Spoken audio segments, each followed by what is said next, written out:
চিৰ চেনেহী মোৰ ভাষাজনক 2024 চনত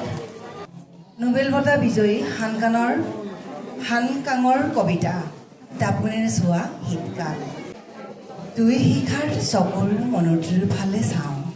নীলা আভাযুক্ত হৃদয়ৰ আকৃতিৰ সেই চকুটি আটাইতকৈ উষ্ণ আটাইতকৈ উজ্জ্বল তাৰ চাৰিওফালে কমলা ৰঙৰ অন্তশিখা যিটো সৰ্বাধিক লৰচৰ কৰে তাৰো বাহিৰে আধা স্বচ্ছ ব্ৰাহ্য শিখা কাইলৈ পুৱা যি পুৱাত মই আটাইতকৈ দূৰৈৰ নগৰখনলৈ যাত্ৰা কৰিম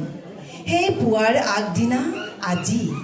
জুই শিখাৰ নীলা চকুটি মোৰ চকুৰ সিপাৰলৈ চাই আছে